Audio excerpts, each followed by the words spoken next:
fine. And you? I'm fine, thank you. How are you doing? I'm good. I'm good. I'm good. I'm good. Okay. I Okay. hope the night was peaceful. Yeah, it was. I'm getting into the flow of things. Yes, thank you so much for asking. Okay. Okay. We're gonna go into the headlines shortly. We're also joined by our analyst, but before she comes on, we will take the headlines this morning before we now get into the hot topics this morning. First off is the Punch newspaper. 2027, police INEC move against early campaigns. Police probe two bodies found in Lagos Canal. That is I'm hoping for one day for me that we would just be reading beautiful stories, positive stories. Yes. It's okay. In the Guardian of today, Ebonyi indigene receives 2 million naira for trekking to appreciate federal lawmaker. And Grid collapse may worsen as Gencos lose 66.26 billion naira, 1,866 megawatts to load rejection. In the Nation newspaper, we have First Lady expands empowerment initiatives. Lagos, Osun, PDP reject zoning.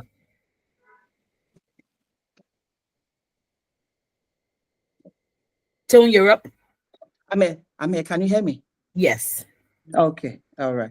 In the pen pushing, Nigeria Customs Service invite 286,697 for online recruitment test.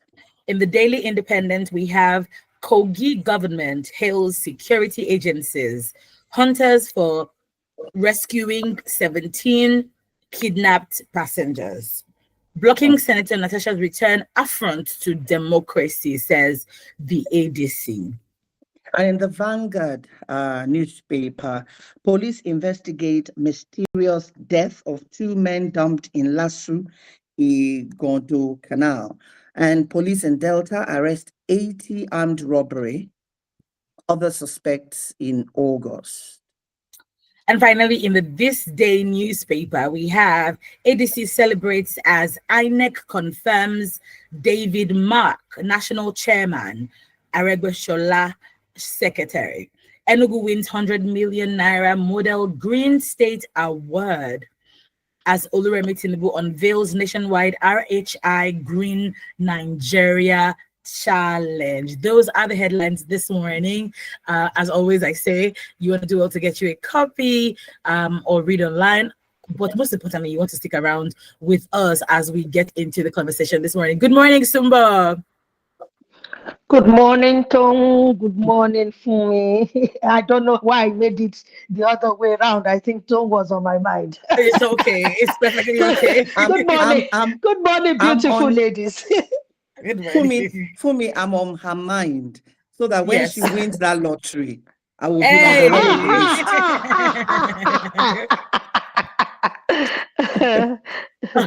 All right, so Simba, I'm sure that you can see us online with our videos on. So yes, we have moved. Tom, will you do the honors?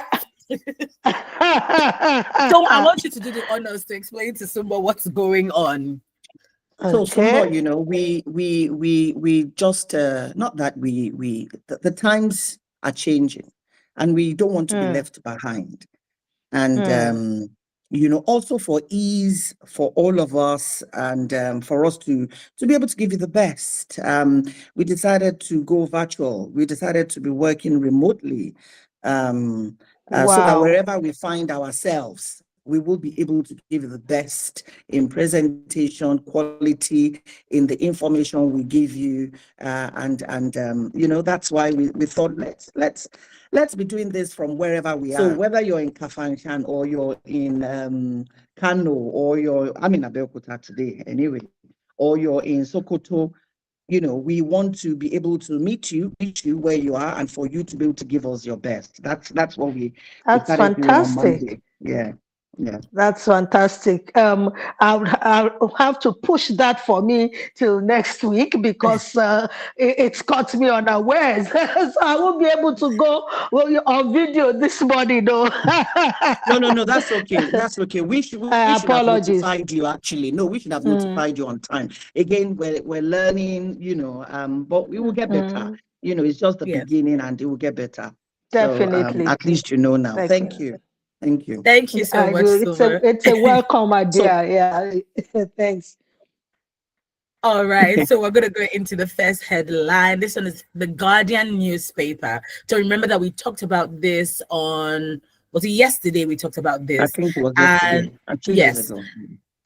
2 days ago, yes. So Lagos defends oworonshoki demolition, says due process followed. The Lagos state government has insisted that due process was followed in the demolition of shanties and other illegal structures in the oworonshoki area of the state, stating that property owners disregarded notices and grace periods at a press briefing yesterday.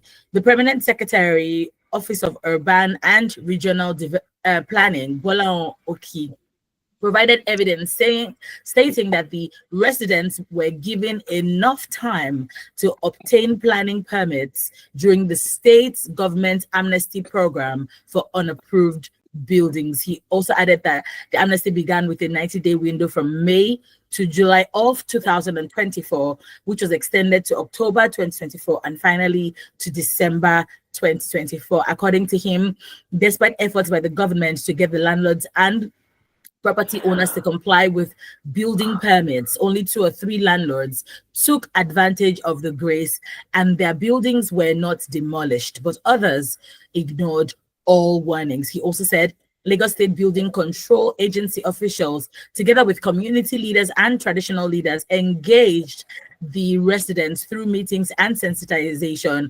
before the demolition. He also stated that most of the buildings were distressed, blocking drainage channels and posing security threats. He added that some tilted backwards and had visible cracks and were only patched with paint to look safe. He said the government cannot allow people to live in houses that are not fit for habitation. We are now insisting that every property in Lagos must have a certificate of fitness for habitation.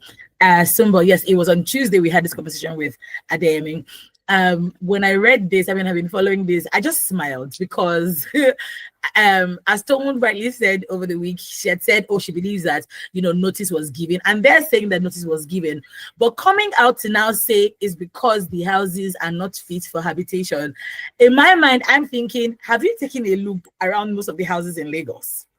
Most houses in Lagos are not fit for habitation. So I feel like this is just is an out. If you want to find a loophole in something, you will find a loophole in that thing. And I'm just like, wait, why is it oworonshoki in particular that they were targeting? There are other houses, even the island. Whenever I visit family or friends in the island, I'm just like, God, I beg, I hope that this building doesn't fall when I'm in it, because you can literally see it tilted. But then it's looking like this is targeted, wouldn't you say, to Sumbo?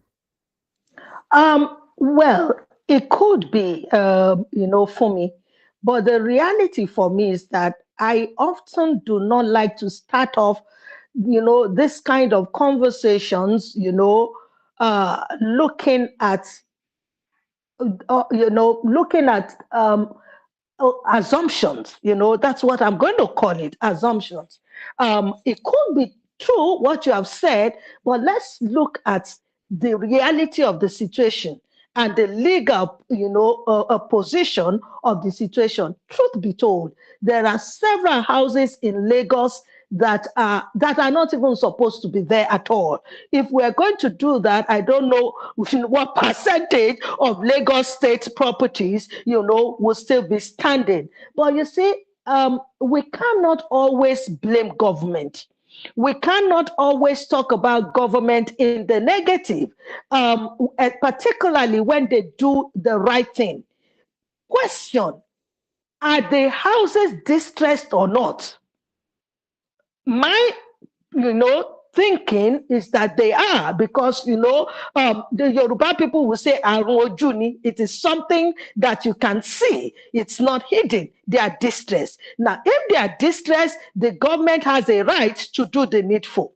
Number two question: was adequate notice given? I read through the entire text this morning, and when you look at that text, it shows that they've had at least 1 year and more, notice. Now, why did they not do anything about it? Now, one of the things I read in that news is the fact that some people now quickly got paint and covered up, some cracks. You want to now begin to question, what kind of people are we?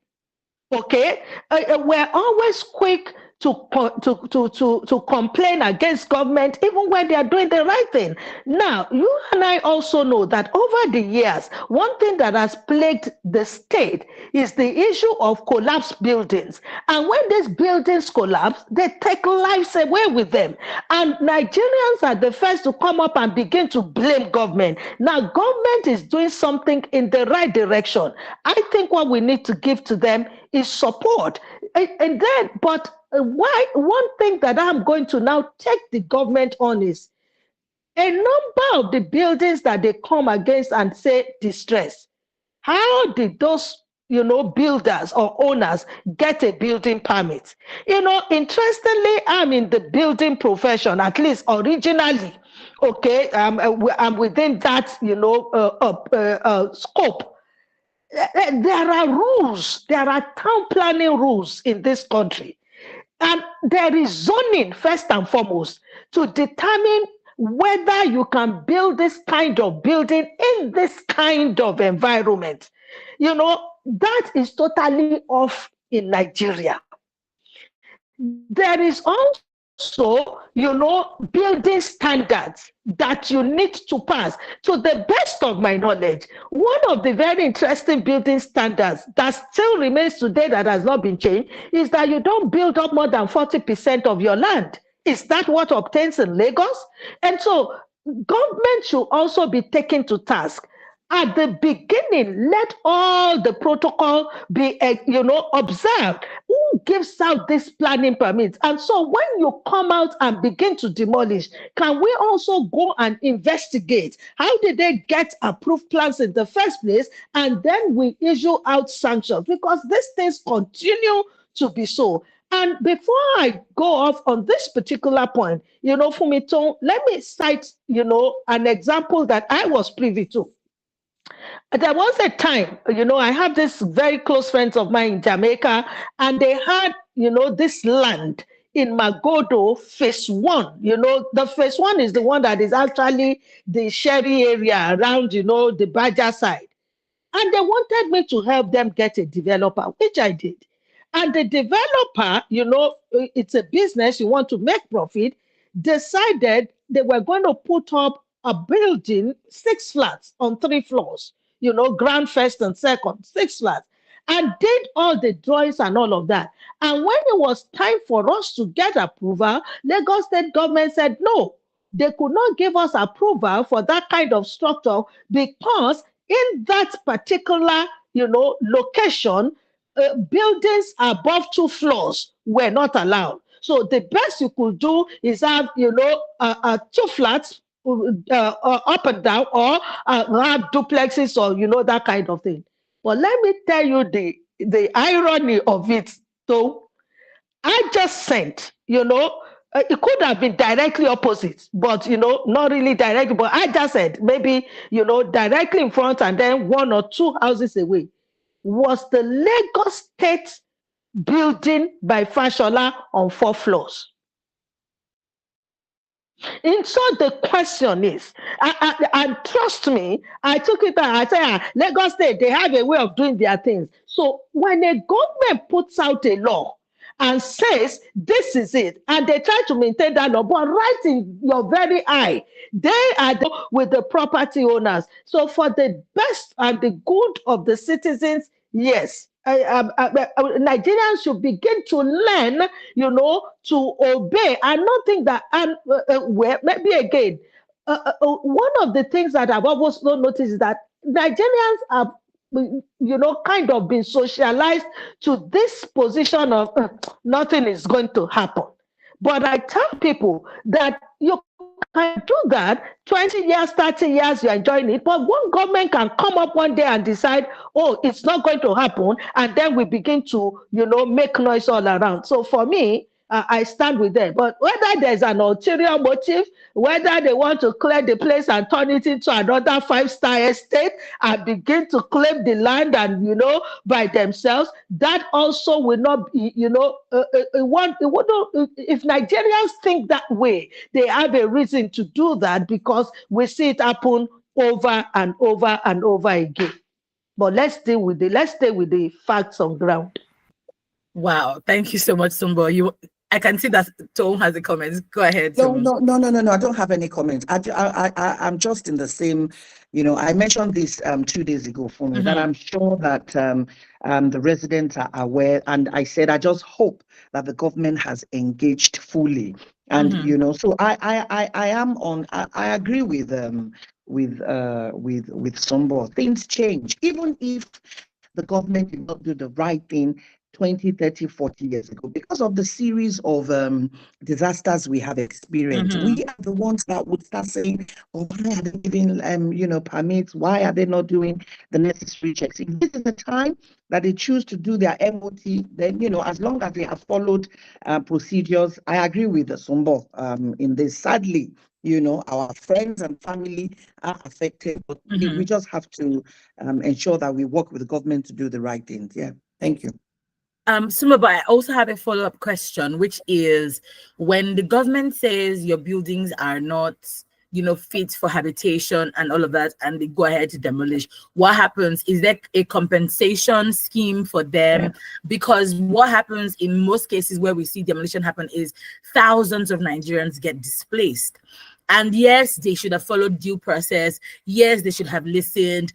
But what then happens in this case? Is it a case of, do you know what? We don't care. We already told you, so go. Or even from the beginning, when they were asking them to, either move or repair the houses, what was the process followed in terms of compensation for Nigerians? My darling Fumi, let's be clear about that. I also want to look at the position of the law. If you start off by breaking the law, and then the government in power comes and, implements sanctions against your breaking the law, I don't see where compensation is going to come from. And they can't go to court on that. So it's just their loss. That's the reason why you are giving adequate, notice. Maybe if you are taking it on, you might have been able to salvage one thing or the other. So, there's no legal standing for that to happen. If you have a government who says, okay, we will help you maybe reallocate somewhere or whatever, it's going to be out of a free will. It will be like a free will offering, so that is that. But let's now also look at the social impact, which I believe is what you are trying to say. Well, it's going to worsen our social situation, particularly in a country where we don't even have a social structure at all. In this country, as they say, or you're on your own. You understand? There's no social structure whatsoever. And then, when you talk of compensation, I'm trying to remember precisely, but I know that the land that was used to develop the Murtala Mohammed International Airport in Lagos was acquired sometime in the early 70s, maybe 1970, 71. Look, in 1986 or so, Sumbo, paid compensation to the landowners. You say the number of years.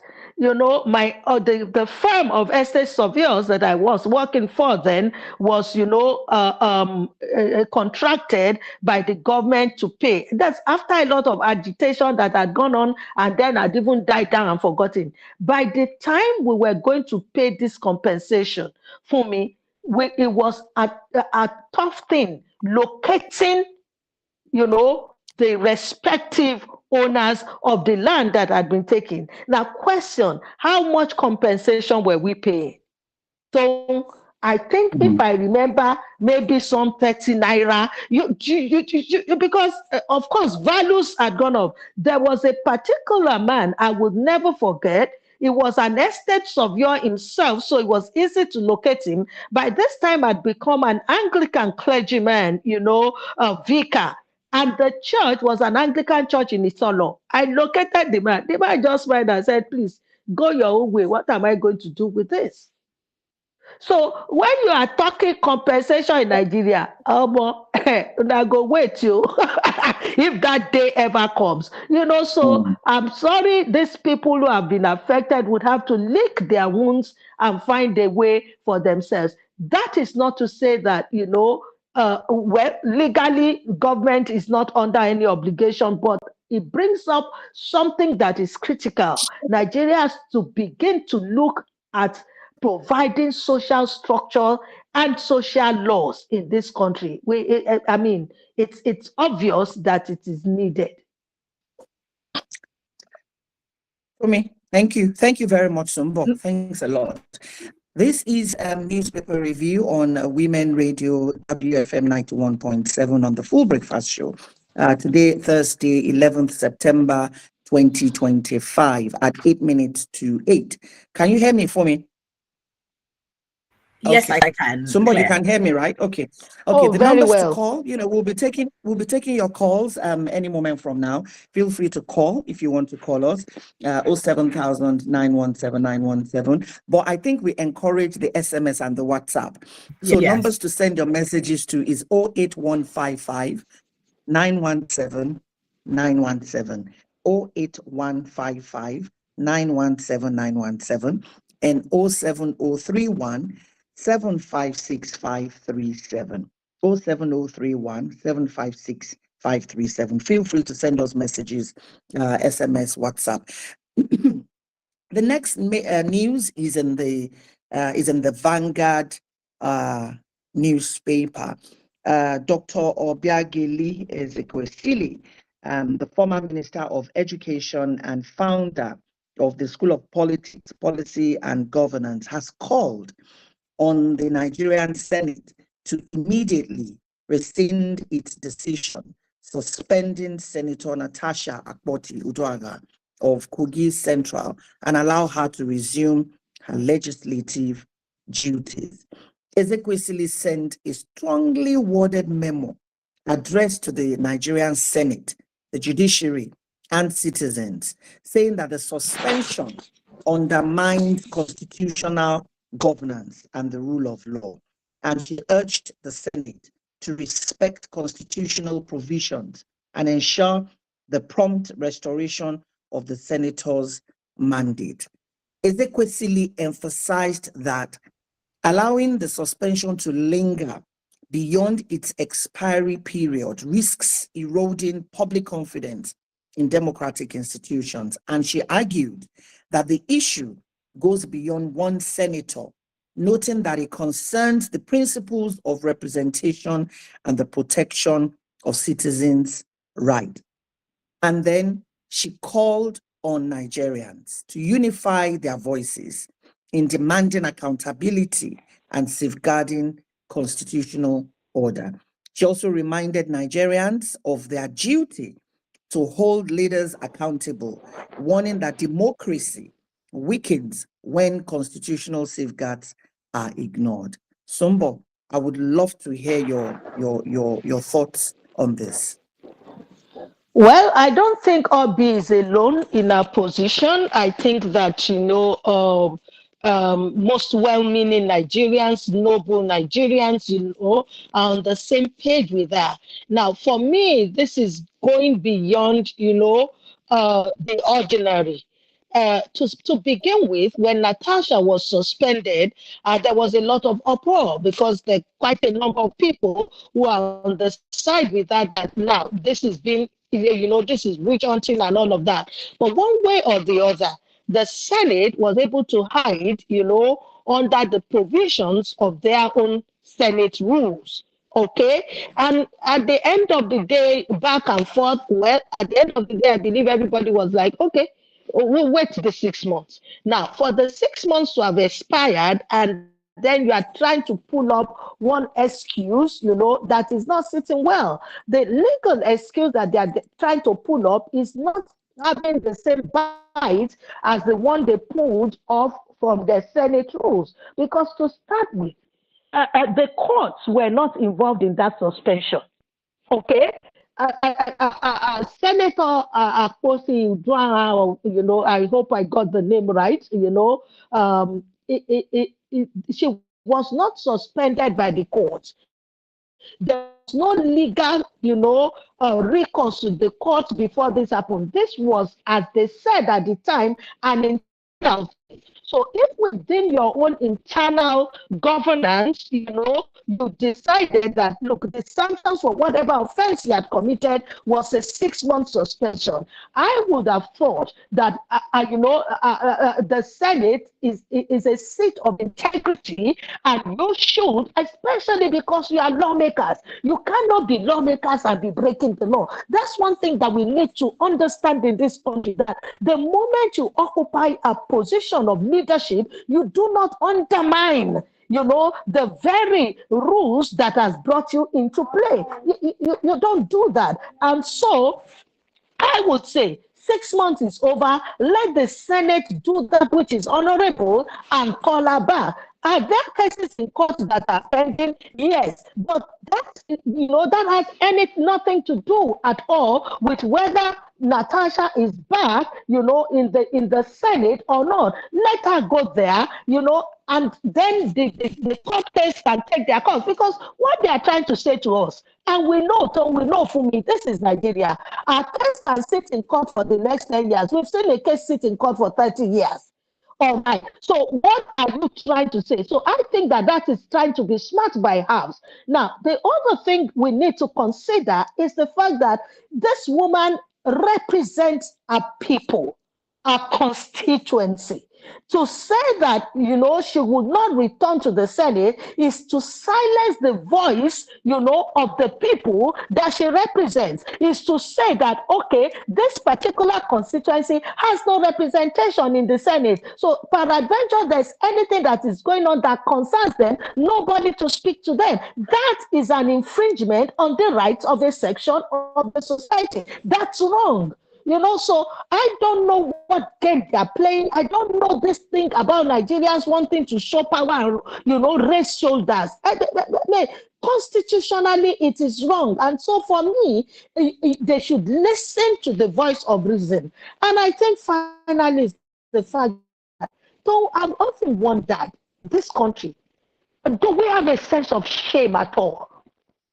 Do we ever sit down to think of how are we looked upon outside? How are we perceived? Do we understand the implications of these things on the foreign scene? That's why we are where we are. That's why any stupid country can begin to do, trash with us and just throw us here and there. This morning I was reading that Professor Wole Soyinka was actually one of the persons who received a letter from the U.S. Embassy to come for an interview. What an insult.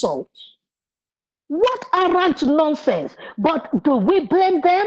These are the kind of things that play out and begins to rubbish us and begins to erode our integrity as a nation. They should stop that nonsense. Before I go over the board, let me just rest my case there, Tom. Sumbo, I just came back from Namibia. And I was talking to the taxi man who was taking me from the airport to the hotel. I said, "Oh, how would you rate your president?"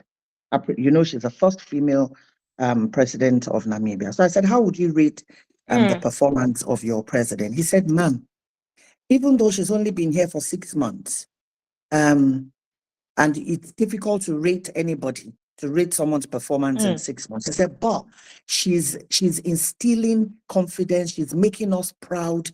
And he said, he said that the equivalent of their, so let me put it this way, equivalent of their, he said the rule of law, right? Are you listening to me? He said I'm the listening. rule of law, he said the rule of law works in their country, the rule of law. Oh. About four senior officials who work in their equivalent of our NNPC are already in prison. They've been jailed, they're behind the bars because of mismanagement of funds. And so the former Deputy Finance Minister, Maureen Mbuede, who is, you know, a woman of integrity, has been seconded to that institution to go and fix that place. So the guy is a taxi man. He said the rule of law. He said the rule of law works in our country. And when you said what kind of country are we, I just think if the rule of law works and nobody is above the law, then surely we will be on the right path. Yeah. Fumi, over to you at 1 minute after 8. Yes, there's some messages, Tom. There's some messages with you. Do you want me to take them? All right, I will take Okay. some of the messages. This is from Olusoga Ajayi from Udunla Ikorodu. A national grid just the collapse on every market day. Aso Rock migration to solar is the biggest text message to all Nigerians about the future of electricity in the country. Collapse na small thing. Very soon you would even hear national grid paralysis. That's Olushola. And then from Barrister Ugo Osuji in Festac, a long one, but I'll read it. Good morning, Women Radio FM, presenter, Fumi, co-host, Tom, and analyst Sumbo. Good morning to you too, Barrister Ugo Osuji. He said, Nigeria police moves against early zoning by politicians as 2027 electoral year beckons. Is this move also to serve as a sign to the philosopher's king that offends philosophy in the ruling party, that the hitherto sleeping Nigeria police has woken up? Lagos and Ogun State opposing zoning, under which umbrella was former late Buhari administration to have won the presidential 2015-2023 under APC party, if not zoning policy. Let INEC weather stands be changed for the good of the polity and democratic setting. I humbly submit. Barrister Ugo Osoji, Festac. So more. You know, that's a piece of news that got me laughing this morning when I read through it. First and foremost, I am one person, you know, on several platforms where I have to speak, and that issue has come up. That I've been saying that one thing that I'm sure this government has been doing, you know, hitting the road running, as they say, is campaign. The government in power is the one that is showing leadership by example. In this case, their billboards are all over the place. They are, you know, the common talk shows. I've not. I was telling a friend some weeks or months ago that I don't understand it. This is still how long away from the elections, and what we are doing in Nigeria is all election geared, and we are so passionate about it. You go on social media, there's nothing that you see apart from 2027, everybody strategizing and all of that. But the reality on ground is that it is the ruling power, government, you know, that is spearheading this thing. And if they do it, why won't others do it? Me thinks that the reason why this is being done, and this is where I also now come to me this morning on assumption. Okay, but sometimes the assumption can have so much element of truth. I would think, that's my own considered opinion, that they're doing this now because of what happened with Rose Vival, you know, who wanted to have a meeting, and then the guy, I mean, street wisdom, he knows the people he's dealing with, had secured 3 different venues. Now, you know, and the first venue was attacked, the second venue was in Nigeria 60 years, all my entire life. Thank you. All my entire life. And so we understand ourselves. When you begin to make these intrigues, when you begin to make these death movements, some of us can read it from far, from far off. So let's not deceive ourselves. This is not something that is coming out of the government as an innocent consideration. And in Nigeria, let me not say everybody because that would be, going over the board, but a high percentage of Nigerians don't trust INEC. And they don't trust the leadership of INEC itself. All of this thing was being done before INEC, nothing was going on. However, reading through that news item this morning, they have come up with something that is critical. There is no provision of sanctions whatsoever in the laws setting up INEC, whether also in the Constitution, that specifies sanctions for any party that breaches that provision. So how do you put a law and there are no sanctions for breaches? I often say that Nigeria, when we make laws with loopholes deliberately that we can, you understand, that we can take advantage of. They sit down and think through, it's not just for the good of the country, but also how can we circumvent this law? That is always there, whether we like it or not. So if you give sanctions for a party that campaigns 24 hours before election day, and you don't give sanctions for parties that campaign before 5 months. I think they say 150 days is what is there. This is 2025. So again, can we go back to the drawing board? Because now INEC can hide under that gap and say, what can we do? If there are no provision for sanctions, can they go back and put in the necessary provision? Can they review? Beto himself was saying, is there a reason for that? Is this law not obsolete? Now that we have the social media agog and they really cannot control the social media, people can, but you see, for me, while we think of how do we get the social media to obey these rules and regulations, let us take care of the one that is physical, or the one that everybody can see. And because the reason why that law is put there is so that the government can face the issue of governance. There's so much plaguing us in the nation. But when a government is in power, and all it is concerned about is how to get, elected in the next 4 years, that's killing us.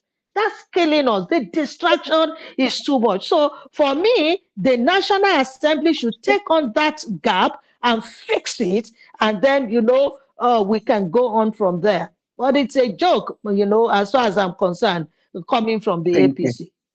Thank you very much. Thank you. 9 minutes after 8. This is the newspaper review on Full Breakfast on Your Women Radio. For me. Yes, the question that Sumbo even asked was basically our next headline for today. But I want to ask, things were already there. Like, why do these these people, why do they feel the need to engage in this early campaign behavior despite the law? Because, it's literally there. It has to be 150 days before, election. But is it that we don't have sanctions? Is it that we have weak enforcement? Because like you rightly said, INEC is like, INEC doesn't know their job, or is it that they know their job? Like, what exactly would you say is happening that is giving these people the temerity or the audacity to be able to do this? I remember when I first saw campaigns, I think it was last year, and I was a bit confused because I was like, but we just had election. It was barely a year when I started seeing billboards when approaching the Third Mainland Bridge. And I was like, this is a bit too early. And one of our analysts a while ago, Emmanuel Anadi, had said, we do not need to have this now, because what we should be having is these opposition parties actually tackling the sitting government to say, oh, what you said you were going to do this in this place, why haven't you done it? But it's almost like all energies have been diverted. Like you already said, it's now distracting and we're going somewhere else. We're going left, basically. But do you think that is because we have weak sanctions, weak enforcement? Is INEC a tool in this as well?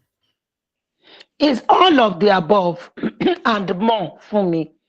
Look, you want to go to the root of the matter.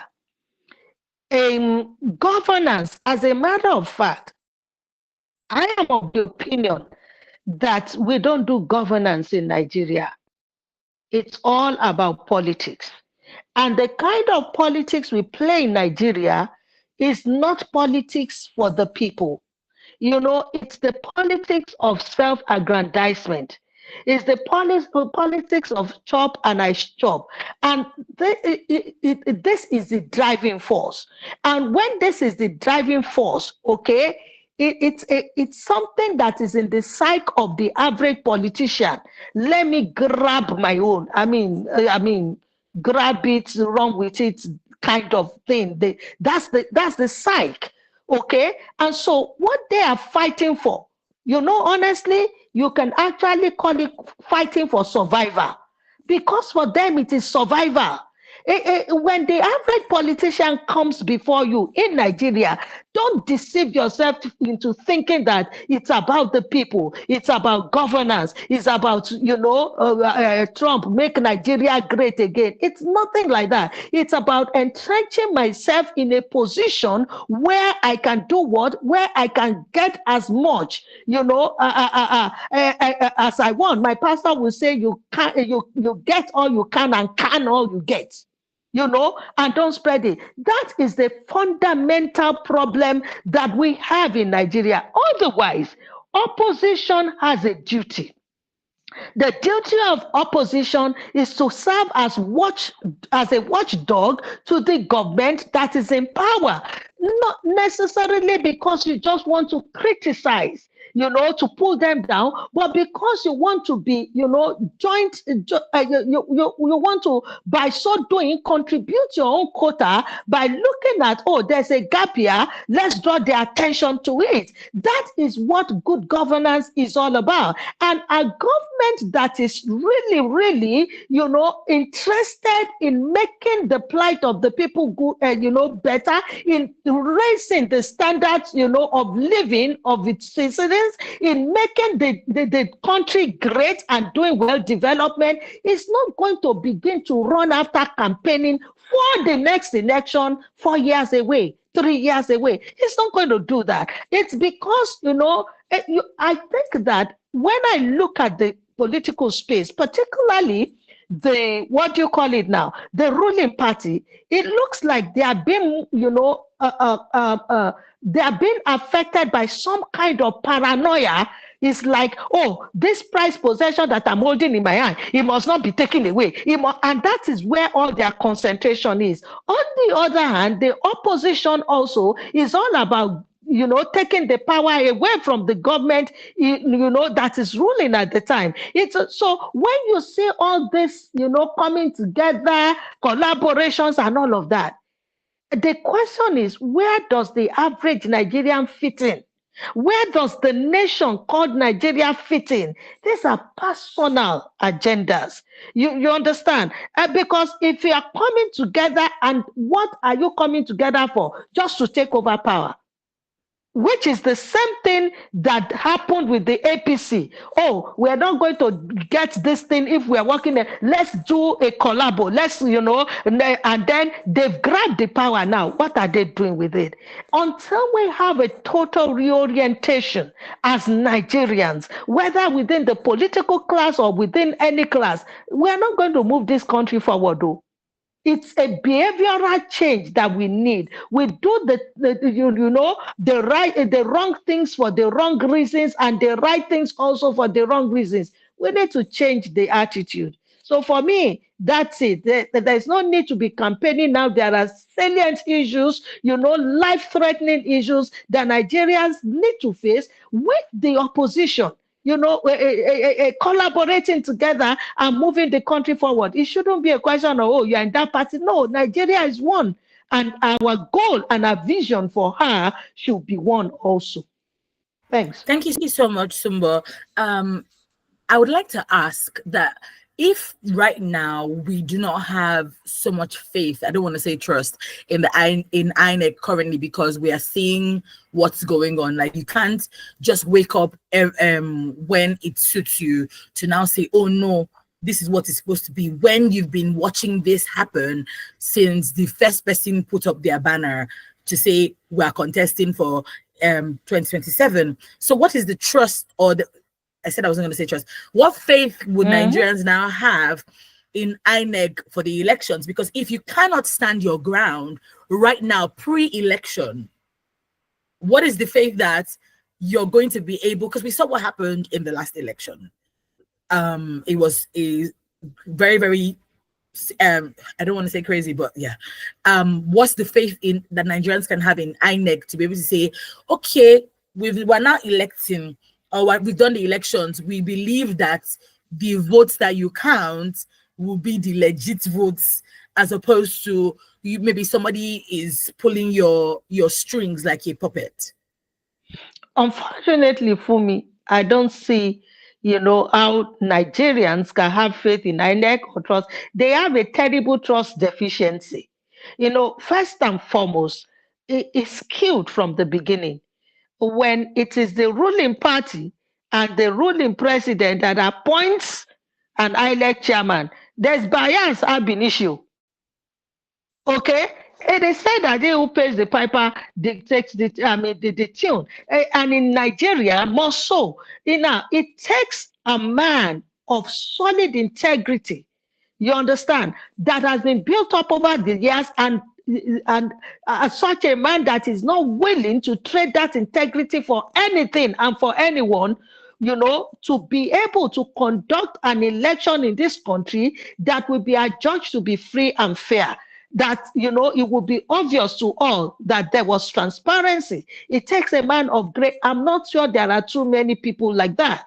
Okay, the selection process of an INEC chairman, how does it go? Who does that? It's just a question of, I take one person, I appoint. It doesn't go through any selection process. It's not a question of first amongst equals. Not at all. If somebody just picks, the president picks somebody, imposes it on you and says, go and connect. So what do you expect? Now, already, there are things that are being put in place to create trouble for the coming elections. And I think that the media, they have not really zeroed in a lot on that news item that I saw. Now, you have done pre-registration or whatever you call it in some states. And then the figures that you are bringing out are more than the figures of the last how many elections put together. Do you understand? It's skewed already. Now you register. I don't know. I don't have the figures in my head, but they're crazy. I mean, like, excuse my language. You have thousands of people registered in a part of the country, and then you go to another part of the country, and you say that, maybe just about 5 or 10% of the numbers you get in one region is what you get there. How now? I beg now. Do you understand? These are things that when you see them coming out, the media must continue to zero in on it and not keep quiet until something is done about it. Everybody knows that those figures are cooked. And that's where election begins to be rigged. It's not on the day you go to vote. It's tampering with the structures. It's tampering with the numbers before you go to the field.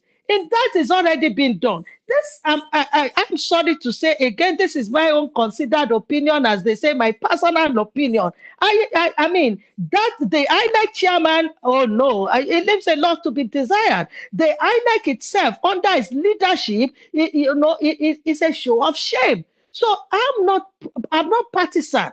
All I want is good governance. All I want is a Nigeria that works with every drop of my breath. Do you understand? Some 3 days ago, I was talking with a friend. I got to the height. I said, should any human being be living the way we live in Nigeria? You talk about national grid. I haven't had light in my house for how many days?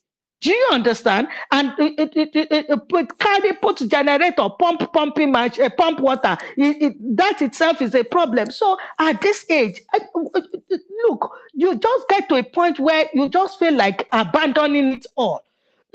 So if we have an INEC that is truly patriotic, we don't have patriotic people again. Oh, this is a very long one. It's an epistle, but we shall take it.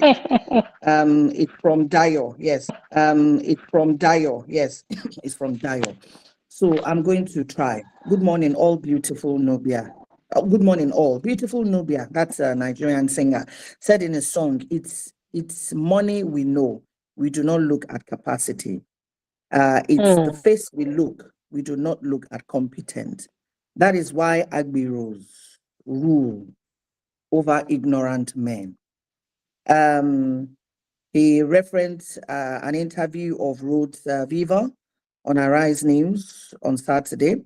You didn't really say much. You just said you saw, maybe you could have given us more information. But he said police shepherded the Agbiros to the venue and they watched the Agbero scatter the tents, stole sound systems, break glasses of the buses that the ADC people brought to the venue, etc. So basically, Dio is just complaining about government. Is complaining about the government. Is complaining about the situation. Yes.